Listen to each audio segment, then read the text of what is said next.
తెలుగువారి #1 choice Telugu matrimony. ఇన్నేళ్లు ఎక్కుపెట్టిన తుపాకుల్ని పక్కన పెట్టారు. ట్రిగ్గర్స్ నొక్కిన వేళ్లతో గులాబీ పూలు పట్టారు. అడవులు వీడి జనజీవన స్రవంతిలోకి వస్తోంది తీవ్రవాదం. ఆపరేషన్ కగార్తో అగ్ర నాయకత్వాన్ని కోల్పోయిన మావోయిస్టులు పెద్ద సంఖ్యలో లొంగుబాట పడుతున్నారు. ఆయుధాలు పట్టిన చేతులతో గులాబీలు అందుకుంటున్నారు. అడవులు వీడి జనంలోకి, ఏళ్లుగా చేతుల్లో తుపాకులు, ఆ గన్నులు పక్కన పెట్టి పూలు. అప్పటిదాకా చేతుల్లో తూటాలు కక్కే ఆయుధాలు కాసేపటికే శాంతికి సంకేతంగా చేతుల్లో పూలు. హింసా మార్గాన్ని వీడి జనజీవన స్రవంతిలోకొచ్చి శాంతియుతంగా బతుకుతామని సంకేతం ఇచ్చేందుకు లొంగిపోయిన మావోయిస్టులకు ఇలా పూలతో వెల్కమ్ చెప్పారు పోలీసులు.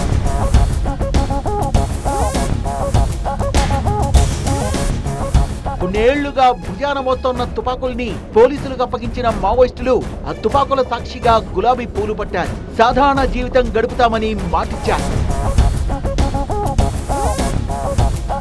అజ్ఞాతవాసం వీడిన మావోయిస్టుల్ని కండువాలు కప్పి జనజీవితంలోకి ఆహ్వానించారు పోలీసులు.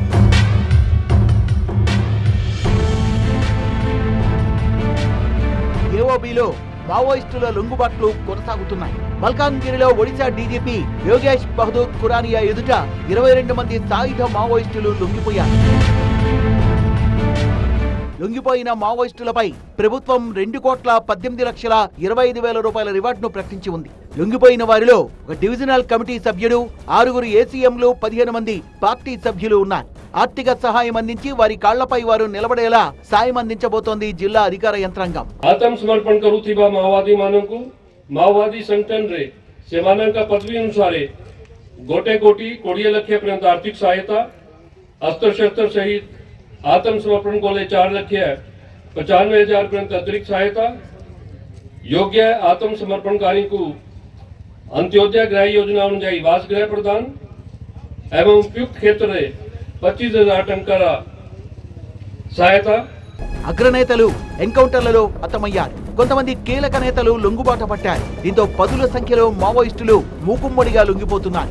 వారికి ప్రోత్సాహకాలిస్తూ పునరావాసాన్ని ప్రకటిస్తూ జనజీవన స్రవంతిలోకి ఆహ్వానిస్తున్నాయి నక్సల్స్ ప్రభావిత రాష్ట్రాలు.